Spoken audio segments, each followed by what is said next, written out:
Hello famille, bien ou quoi? C'est le fils du pays. Alors je vous demande d'aller tous vous abonner à la page Facebook Koburu TV Africa et à la chaîne YouTube Koburu TV Africa. Parce que vous savez, c'est la meilleure chaîne ici dans le septentrion. Et comme vous le savez tous, Koburu TV Africa, ce que dit l'image. On est ensemble. See you. Koburu TV Africa, ce qui dit l'image.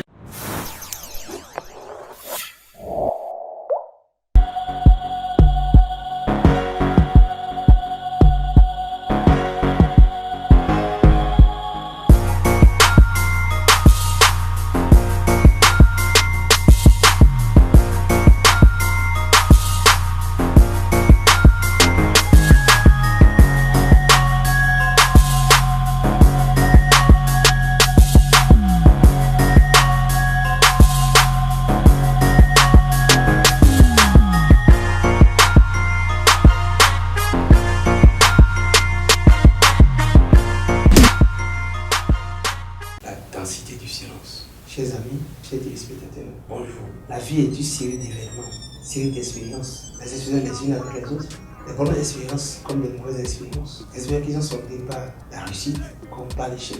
Vous avez bien fait, mais vous êtes critiqué. Vous avez voulu aider, mais vous n'êtes pas compris. Vous avez même fait des prêts et ça vous amène encore des problèmes. Tout ça fait partie de la vie. Mais lorsqu'on est dépassé, lorsqu'on ne sait pas où mettre la tête, lorsqu'on devient incompris de tout le monde, il y a des situations qui arrivent. Lorsque vous voulez même justifier, c'est encore grave. On vous condamne encore en plus. Vous êtes condamné par contumace alors que vous êtes là, en votre présence. Lorsqu'on est dans cette situation, la seule âme à utiliser, c'est le silence. Le silence est fort. Et toi, la régie publicitaire pour la suite.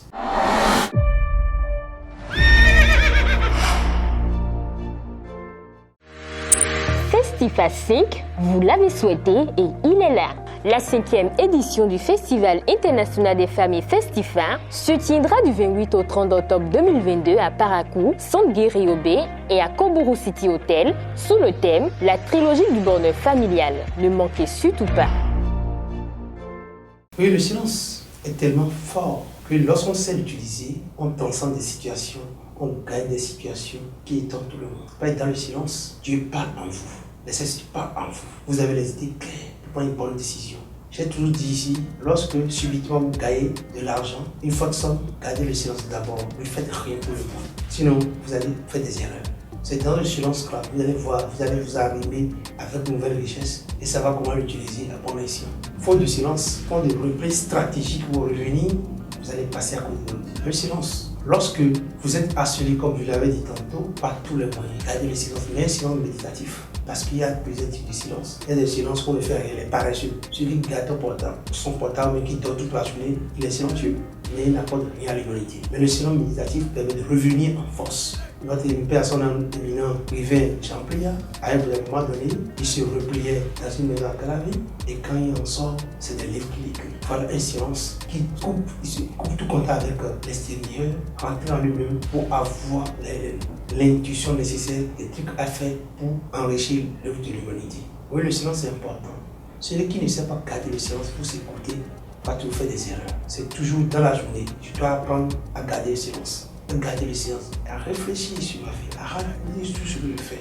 Surtout lorsqu'on est vraiment en colère, lorsqu'on n'en peut plus, le silence est beaucoup plus conseillé. Nous avons vu dans notre pays ici que d'autres sont révélés par leur silence. Qu'il vous souvienne, le président Yahi dans ce pays, le problème qu'il est avec le président Talon, ou tout le gouvernement ne fait que critiquer le président Talon. Il n'était pas encore président à ce moment-là, mais il n'a pas cherché à se défendre, il n'a pas réagi. Mais à des moments donnés, comme il persistait dans cette critique-là, alors les gens demandaient qui est celui-là qui ne dit rien. On cherche à le découvrir. Donc c'est le fait contraire que ça a produit.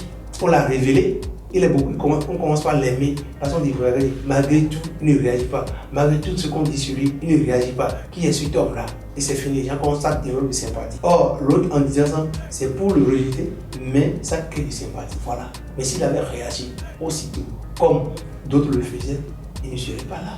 Nous avons vu encore au cours du mandat du président avec un homme politicien qui aime le boucan. Et il avait fait avec le président Yahi où c'est tic au tac. Quand le président dit, notre politicien vient, il réagit, mais avec celui-ci, il n'a pas eu de répondant. Il a commencé la même chose, mais le président n'a dit rien. Personne n'a rien dit, ni les ministres, personne. Il s'est essoufflé parce qu'il n'y a pas de répondant. Il va parler à qui? On va le traiter de fou. C'est le fou qui parle seul. Si tu parles, il n'y a pas quelqu'un devant toi pour répondre. Qui est fou parmi nous? C'est toi. Donc tu vas te aviser. Exactement. Donc lorsque on est dans des situations critiques, il faut garder le silence. Garder sans rentrer, être en connaissance avec soi-même, avec son bien intérieur, pour demander qu'est-ce que vous faites dans ces situations, comment faire dans ces situations. Et vous voyez, le jour se lève. Mais ce n'est pas la situation qui change que l'année devient sombre.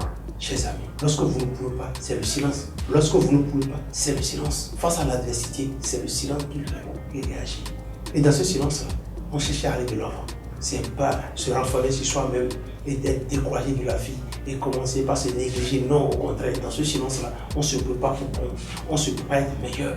C'est ça la scène des grands, la stratégie des grands. Vous ne voyez pas les problèmes de la vie comme une fin en soi. Gardez votre silence et écoutez la voix de Dieu, écoutez la voix du Seigneur. Vous allez voir, on va vous montrer. Jésus a fait 40 jours pour discuter, pour être en connaissance avec Dieu. Et après ça, il a fait sa mission. Oui, c'est là où il a réussi des hommes. Donc quand il nous arrive, normalement dans la vie de chacun de nous, nous devons choisir des moments où on doit se retirer du milieu ambiant dans lequel nous vivons pour être en connaissance avec la nature, pour avoir la mission, pour comprendre certaines choses. Les choses se comprennent seules. Et seulement le bruit ambiant empêche d'écouter son cœur. Sinon tous les jours, nous avons tout pour comprendre chaque situation que nous vivons. Nous avons tout pour comprendre chaque situation que nous vivons. Mais est-ce qu'on donne le temps, le bruit qui est en nous? Quand il parle du silence, c'est pas pour ouvrir sa bouche et parler sur lequel le silence. Il y a des gens qui sont tranquilles, mais il y a tellement un fort bruit à l'intérieur qui n'arrive même pas. Ça vient de tous côtés. Ils sont là, mais ça vient. L'intérieur bouillonne. C'est pas du silence. Un silence qui apaise, un silence méditatif. C'est important pour vous. Si vous voulez réussir dans cette vie, si vous voulez changer de cap, alors vous avez besoin du silence. J'ai dit, Mathieu Kérékou, quand après la révolution, il a gardé le silence. Ministre Soglo le taquinait, racontait comment il ne sait pas gérer tout ça, mais il ne réagissait pas. Conséquence, 5 ans après, il prend encore le pouvoir. Donc le silence paye toujours. Le silence méditatif paye. Et non, si le silence des paresseux ne paye pas. Quand on fait silence, on ne réfléchit pas, on ne cherche pas à comprendre la situation, on ne se questionne pas, on n'interpelle pas son bien intérieur, on ne peut pas réussir. Alors, silence et pardonner. Dans le silence, on pardonne. On peut les faire pour pardonner, c'est important. Quand on arrive à garder le silence, ça veut dire qu'on est sage. Et quand on est sage, on pardonne. Nelson Mandela l'a fait. On l'a isolé involontairement, il a gardé le silence pendant 27 ans. Mais quand il est revenu, il est devenu président. Il a été élevé. Oui, il a pardonné. Par la stratégie des grands. On garde le silence. Et quand on sort pour se venger, non, on pardonne. On trouve des opportunités comme ça. Dans ce silence, on voit sa foi. La foi qu'il faut emprunter. Il y a l'auteur Roosevelt qui avait dit la seule chose que nous devons craindre, c'est la crainte elle-même. Et c'est le silence qui fait dissiper la crainte. Quand on garde le silence, on dissipe la crainte. Non, on n'a pas peur. Alors, pas de maintenant. Face à l'adversité, face aux problèmes que vous ne trouvez pas de solution, auxquels vous ne trouvez pas de solution, connaissez le secret maintenant. C'est le silence méditatif. Gardez le silence. Réfléchissez. La lumière jaillit dans le silence pour vous monter la bonne voie. Coach Anthony Galablo, je vous aime. Je vous veux heureux et meilleur. Plus 229 96 26 18 31. Big up à chacun de vous. Partagez la vidéo. Et tout Dieu des partages. N'oubliez pas de commenter.